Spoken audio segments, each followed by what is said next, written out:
was tame in comparison to Tim Gross, 1980 Spring Nationals, Columbus, Ohio. Oh, that's what you call getting away from you. The worst thing that can happen is to get onto the knife edge of that guardrail, then the fuel tank explodes. Everyone holds their breath until they see Tim Gross unbuckle and run away from this one. It's hard to believe, isn't it, Steve, that you can walk away from something like that? Well, I said it then, and I'll say it now. That was the most spectacular non-injury crash I have ever seen.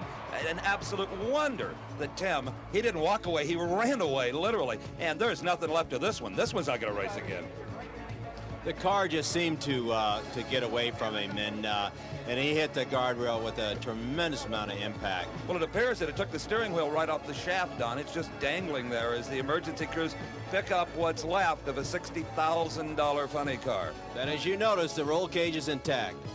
And a lot of people said, well, that's it for Tim Gross's drag racing career. Well, he had news for him. A month later, he showed up at Montreal, a car he built with his own two hands because he didn't have enough money to buy one, and qualified on the pole. Don, what went wrong? Steve, now you understand how fast those cars accelerate and the tremendous speed they're going there. He lost the car. The car got away from him.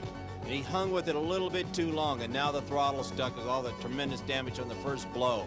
It is charging under power across the racetrack. Hits this rail harder than the first one. It's one of the worst accidents I've ever seen. Look at the shot here the roll cage takes. Oh, to survive that. But Steve, the rear tires, those big Goodyear tires, are taking a lot of the cushion in the roll of the car. You know, I had a chance after the incident to look at Tim Gross's fire suit. And remember, it's 5 layers thick. The guardrail just above the knee had cut through all 5 layers on both legs and didn't even break the skin. And we're only talking, he hadn't even run an eighth of a mile down the course yet, and look at the damage that occurred. Don, I was just on the other side of that fence with our Diamond Peak cameras, and I would tell you, from the time the parts quit falling till Tim got out, you could have heard a pin drop. 50,000 people held their breath for this moment, and then they let him hear it.